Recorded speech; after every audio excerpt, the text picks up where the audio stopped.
Hey, what's going on, everybody? This is Tyrone back with Tech Life. And I wanted to make this a bit of a longer video. So make sure you guys stay tuned, grab your popcorn, drinks on this Sunday evening. And we have a great article here from Fierce Wireless, which I will leave in the description down below so you guys could check it out. So this was actually quoted from Mike Sievert, and he did say this during the fourth quarter earnings call. T-Mobile CEO, 5G home is like Toyota versus Fiber's Ferrari. Now, I get what he's trying to say in this instant, but it's people could take this several different ways, right? And of course, he didn't mean it that way. Some people might be like, "What are you trying to say? I can't afford fiber." People might look at it like that. What I think is the way that he's looking at it is he's trying to sell this fixed wireless access product to the masses in a very short period, if you will. Right? The Ferrari, it's really, if you look at it overall, it's really meant for a small percentage of the public. It's not advertised because it's a higher end luxury car.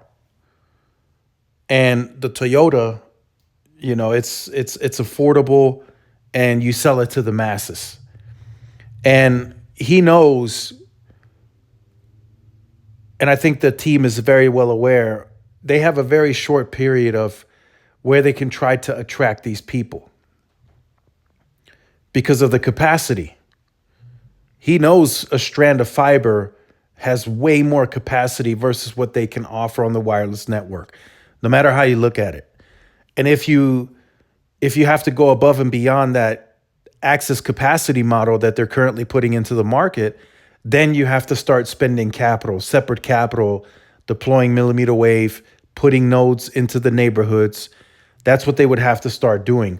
But regardless of what's happening now, we're already in 2023, heading into 2024, that access capacity model looks different. And the reason it does look different at this time is because you actually have users that are using that access capacity now. Right at first, you started the beta in 2020, then you launched it in 2021. At the analyst day in 2021, T-Mobile stated the plan was to get to 7 to 8 million by 2025. And in order to do so, they had about a 4-year period starting in 2021 to 2025 to really get there, right? But that means you have to really sell, you have to accelerate certain quarters to get to your goals. And then you have to actually deal with these users on your network, right? That part wasn't discussed. They didn't really talk about, okay, how do we handle the users that are actually using that access capacity? They really never fully discussed this because they were still learning. Yes, they did mention split network slicing and stuff like that, but that hasn't really been incorporated yet. But now there's actually users on this access capacity. And in some cases, certain sectors are filling up those slots that are available. And the way T-Mobile is selling this in some cases, there's additional users on top of the slots that have been filled because people are putting in addresses and getting approved when they don't live at those addresses that are approved. They live in addresses that have already been closed for more customers. So I think T-Mobile does need to keep track of that in the future. So now T-Mobile is starting to really, really learn and look at patterns and run analysis. And that's what I'm hearing internally. I speak with some of the regional engineers, and they say this product is really a nightmare at the local level to optimize and to load balance, right? Because like I said, now you have users on this actual access capacity, and this product is deprioritized. So when you have that period, let's just say a random 5:30 in the evening, you have a bunch of users in mobile users in the neighborhood that previously or that normally are not there. So now during that time, you have to prioritize the mobile user to the point in some cases, actually in very many cases, that renders your fixed wireless access product useless. And T-Mobile never should have let it get to that point. Is the point that I'm trying to make. Right? That shouldn't have never happened. If they followed everything properly, right? They studied this, they put out, okay, this is the amount of users that we can handle. So there should have never been the case where this is the case. Right? So now in those areas where T-Mobile oversold fixed wireless access, those people are going to churn eventually, right? They'll put up with it in, for some period of time, but it's not going to be a long period. They're going to be like, okay, it's 5:30, I'm buffering. Why am I buffering? The average consumer has no idea why they're buffering. They just realize that, hey, this is not working. So they contact customer service. Although on the back end, right, T-Mobile is trying to work everyone in. But in this case, if there's a bunch of mobile users on the sector, slamming the sector, the fixed wireless access product gets deprioritized. And that's the reality of it. And in that case, like I said, it gets deprioritized to a level that renders it useless for that period. After that period, potentially, let's say the mobile users are gone, it's back to somewhat of a regular usage pattern, then fixed wireless access tends to start working again like it should be. But during those periods of times, I've seen high ping times, like abnormally high ping times in the 300-400 milliseconds, which is horrible for gaming. And then speeds drop into the 5-6 megabit a second range. Uplink is useless. So those are some of the extra investments, if you will, that T-Mobile is going to have to make. They're going to have to put something into the network that's going to allow them to fully load balance this. Network slicing, they need to get ahead on that. And they need to include buffer bloat, or whatever it's called. The NAT type, that needs to be fixed. If they're going to be operating at this type of scale, they need to really become a home broadband business.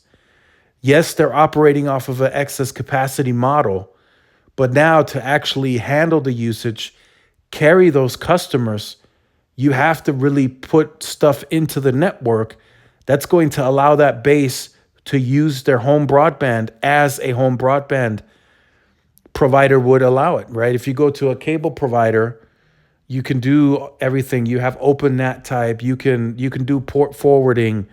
You could do all of that. T-Mobile is going to have to resemble that, especially operating at the scale that they want to get to. Verizon's going to do it. They're already doing it. But Verizon is a little different because they actually put capital forth to really build a fixed wireless access network. You see nodes going up in neighborhoods. That's a big deal. That means fiber is going to that node. And that means millimeter wave is going to the home. And there's plenty of capacity.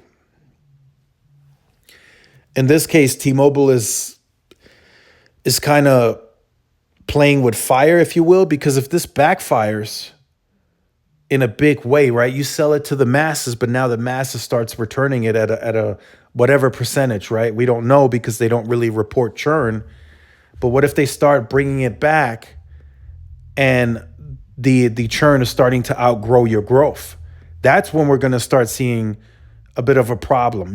When you start in the middle of the quarter, if T-Mobile comes out again and they say home internet is 50% off, that should give you a signal like, hey, maybe the churn rate is outgrowing the growth, because they need to be at a pace of about 500,000 a quarter to hit their 2025 target of 7 to 8 million.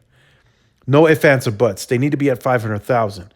And if there is a quarter that they come in below that, let's say 2, 3, 400,000 maybe, that the next quarter they better be at 600,000 or 700,000. So they have to really play this the right way, I feel. There's there's very small margin for error in this case, right? If you have a consumer that, let's say there's buffering on the product for an hour and there's a primetime NBA game or an NFL game, for example, the Super Bowl. Let's say a home internet customer of T-Mobile's is watching the Super Bowl and it's been buffering for 45 minutes. That's a very thin line where that customer's like, look, I'm going back to cable or whatever I'd had previously. And there's not much you can do. You can offer them a credit, but even that might make them feel like, okay, I take this credit, but what if that happens again during a big event and I can't watch it? That's always going to be in the back of the mind of the consumer. So I just wanted to kind of give you guys that commentary to let you know, like, hey, yes, the access capacity model, it's actually being used. People are picking up this product at a very rapid pace. And there are certain steps that T-Mobile does need to take to ensure that those customers have a great experience. Because if they don't, this product is too easy to return, right? There's no ETF fees. T-Mobile is making it very simple. You say, hey, this is no longer working for me, and then you just take it back or send it back, whichever. And that can lead to very, very high churn and very, very quickly. And I think T-Mobile is starting to see that in the numbers somewhat because we did see a bit of a drop off on growth. So now how do they react, right? Do they drop pricing again? They recently price locked the $50 price point, which is also pretty good, but you really can't go above that because now you're treading into fiber territory in terms of price, which may not be good, right? So I really look forward to how T-Mobile handles this. I am starting to see them incorporate some of the home broadband things into the network, but there's much more needed as they go on along on this journey. So make sure you guys stay tuned to the channel for more. Like, share, subscribe. Follow my social media outlets. This is Tyrone with Tech Life. I'll see y'all in the next one. Peace.